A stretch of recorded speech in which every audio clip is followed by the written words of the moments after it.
À tous les Africains, Africaines, aux Algériens, aux Algériennes, écoutez jusqu'au bout, ça en vaut la peine. La France, aujourd'hui, se prépare un destin de Bangladesh. Il faut le dire en vérité. Vous dites l'Europe va devenir la nouvelle Afrique. Qu'entendez-vous par là? Il n'y aura pas d'argent, il y aura de grandes problématiques sociales, beaucoup de corruption. Ça rappelle l'Afrique, tout ça. On est en train de dériver lentement vers une espèce de version molle de l'Union soviétique. Et on aura la même fin, la faillite. Là maintenant, tout va mal partout. Cette fin de l'abondance, cette fin de l'insouciance, cette fin des évidences montre que c'est au fond une grande bascule que nous vivons. De plus en plus préoccupant, la France, en somme, n'est plus un grand pays. Nous, Français, on n'a pas vu cette espèce de détachement, de désamour ou de désinfluence qu'on avait en Afrique. Le général de Gaulle estime que la France a besoin plus que jamais de son empire afin de récupérer son statut de grande puissance. L'importance stratégique des colonies est beaucoup trop grande pour y renoncer. Avec cette importance stratégique pour la France que représente l'Afrique, qui était notre débouché naturel pendant tant d'années. Maintenant, le franc CFA va être défait.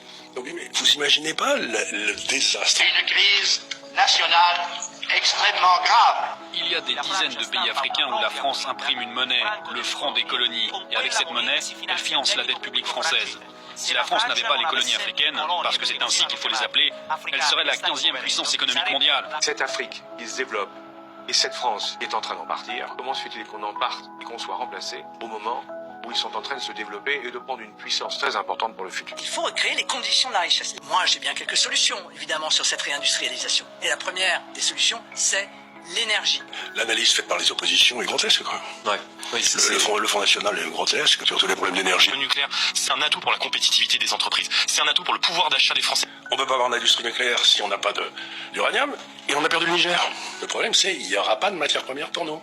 Point barre. Il n'y en a pas. Et on n'a pas les moyens de se les payer. Aujourd'hui, nous allons être obligés de mendier pour avoir notre énergie. Ouais. Mendier, s'il vous plaît. Une grande partie de l'argent qui est dans notre porte-monnaie vient précisément de l'exploitation depuis des siècles de l'Afrique.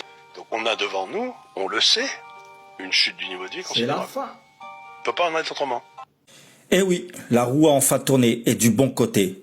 Et c'est pas moi qui le dis, vous avez bien entendu, même si je vous préviens depuis plusieurs années.